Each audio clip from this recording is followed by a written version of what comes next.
Okay. Well, about 3 weeks ago, I bought this resaw, bandsaw. I'm working with a church scout group called Royal Rangers, and every now and then I like to take them to the woods and we resaw cedar and oak and walnut, and then we sticker it and we make projects for it. Well, I had to go up with the size of the saw because I got tired of fighting my little 12-inch Delta, which is over there, and I put a bigger motor on it. It would handle it, but not very well. This one it just works. It works a lot better, and it needed the 4-inch dust collection, and so I plumbed this in. I don't glue up my fittings, and you never know. I've had a lot of experience with this, and you'll get clogs and something's not working right. So you're better off just to use this 3M aluminum tape. We'll hold them together. You can take it off, clean out if you're having issues. This particular setup.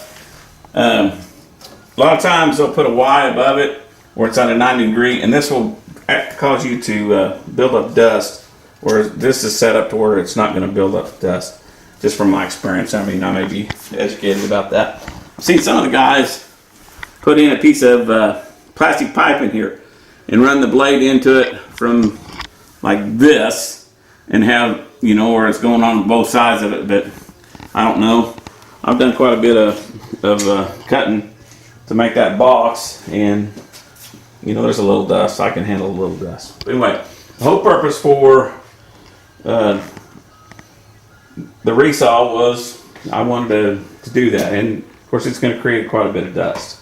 Sometimes I would drag it out into the driveway, and that's all fine and good, but sometimes it's cold winter months or raining, and I need to have a way to do that. So this will take all the dust from that and bring it in here and drop it in here. This device keeps this filter from getting dust in it. And there's probably a couple inches of sawdust in the bottom, that with leaves and all kinds of stuff that's now in the bottom of that. But it's kept it out of here.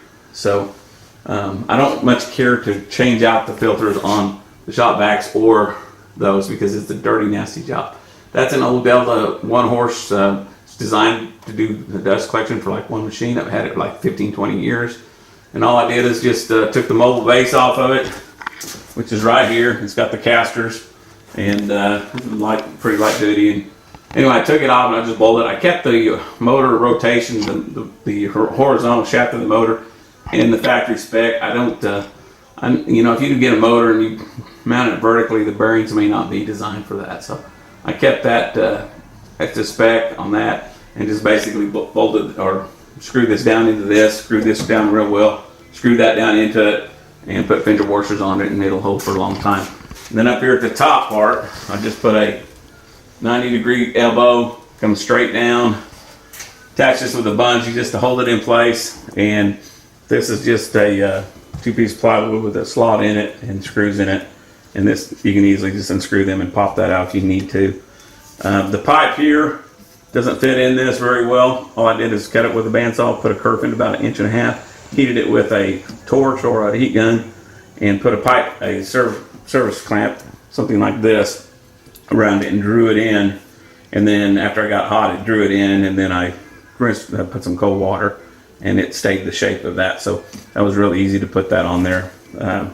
Works fine. Again, this right here just sits on top of that. There's no clamping. It's not necessary. This is a tapered fit up to here, and it just sits on there. The keepers here on the base is just there to keep I don't care if it moves around that much. It doesn't really make any difference. It just matters of the convenience of it. And anyway, I've seen a lot of different ways to hook up the dust deputy. This comes with a little collar, that 4-inch collar that just pops down in there. It's not taped. I'm just using the Delta hose that came with the collector. I've really never used it. I've always maybe a few times I've used it, but it's fairly old, but it's still in good shape. And of course they came with some gates and things like that. I'm not using any of that right now. But the dust deputy come with this fiber barrel and the plastic, and it's got the little lock ring right here. And it's pretty easy to open and get down. It was real tight when I first got it. I imagine it will probably ease up a little bit. But anyway, this is going to keep this bag from having anything in it. Now I've done quite a bit of sawing with it, and there's nothing in the bag. So It's all down in there. I haven't opened it up, and I'm not going to show you because everybody else shows you. But one of these days, I'll show you. But anyway, the whole thing's less than 14 pounds, so you can easily lift it up. Even with sawdust in it, I don't really figure it's going to be all that heavy. So I just made a stationary base. I did attach it to the wall down here with just a tack. This all settles down with the slope of your garage floors. They almost always have some kind of a slope in them, and that keeps the water from, you know, running back towards your house. So most garages have that. I just basically put a little notch in it where the runner is there, and just all it is just laminated 1/2-inch plywood. My son had a project. I had about a 1/2 sheet, and I just took that and just cut it up, and I doubled all that 1/2-inch plywood and laminated together. So the joints are butt joints, but they're like staggered, so they fit in there. And then I put some glues and screws and glued it. I put these little cleats in here just to keep the barrel, help it to anchor, and we'll just go ahead and put that in there. Now, this isn't exact science, okay? It doesn't have to be perfect. A lot of guys, you're putting a lot of time into making it perfect, and that's all fine and good, but you don't have to. I just basically put the barrel back up in there, squeeze the duct, and it'll just sit there and fit right back on top of the dust deputy. And I mean, that's all there is to it. And you get a perfectly good seal on it. And away you go. Now, just to give you an idea of that section, you know, it does a pretty good job. So, but who wants to lug a 4-inch hose around, right? So that's not really what I'm after. This is not going to be used for the shop on the floor. So I got little stuff, but it will easily suck all that stuff up, set it right on into the collector. So, but I've got a shop vac with another dust deputy that I'm getting ready to plumb in, and I just finished plumbing this in tonight. So turn it off and go back to putting this together, and can pull that out and do whatever I need to do with it. Going in, I did anchor this to the floor or to the wall. On a garage floor, it all slopes down to the door, so you know, gravity, it's going to keep it there. I may put another cleat just to keep it from moving around from the wall if I need to, but we'll just see how it rolls that way. But that's it. It's there's nothing to changing it. I mean, you basically just take this and lift it up and pull this thing out of the way, and then when you're done, you just put that right back over the top of it. Now, I mean, this thing here is 14 pounds.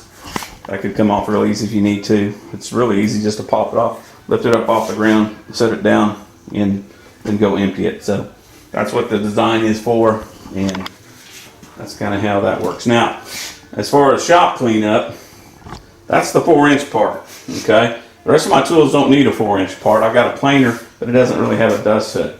Forgive my mess, I'm a Royal Ranger leader, and about 80% of this extra stuff is Royal Ranger stuff, and I just need to move it into an area that is not in my shop. So I've been transitioning. It's been a cold winter, and I've been working on some projects, but everything in my shop's on wheels, and I can wheel it all around. There's really nothing in here that's not on wheels, so except for a little bit of material in the corner. But anyway, so when we need to transition, I can just pull everything out, planers, scroll saws, you name it, and pull it out in the middle and use it, and then slide it back in. So what I'm doing for dust collection is I just use a 2-inch dust collection with a shop vac. I've got a smaller dust deputy like that other one, but it's smaller. It's designed for the 2-inch opening. And this is a fast cap reel. And basically you can grab that thing, and I mean, you just take off going across there. I've got all this stuff in front of it, but it's a cinch. You just grab it and pull it out. It pulls out real fast and easy. And then when you're done, you just grab that handle right there and crank it up. I mean, this is the Cat's Meow. I mean, I really like it. It's got a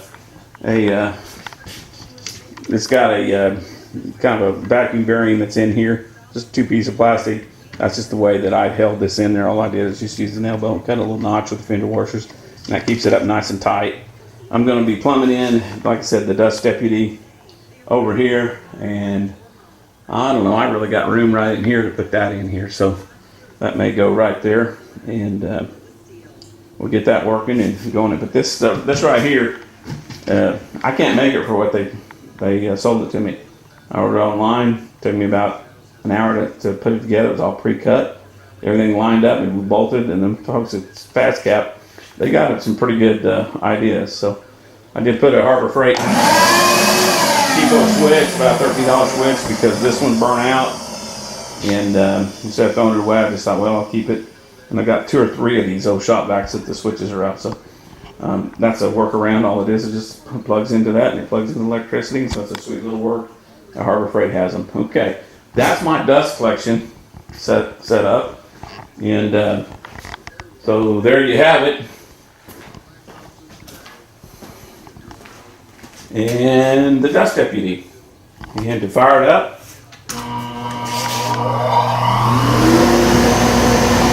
There it is up there. The bag goes up overhead. It's about a foot taller than what I am walking underneath it. It's not really in the way unless it's on. And it's not extremely noisy. It's probably, I don't know, probably not as much as the same as the shop vac. But anyway, so there you go. And for one tool setup, that's going to work fine. In my other shop, I had gates. I had the 24 volt system. It had gates. And every tool, when you pull that out, it was a steel plate. You pull that out and shorted out 2 brass contacts, and it turned the 220 volt collector on outside. But I'm not that elaborate.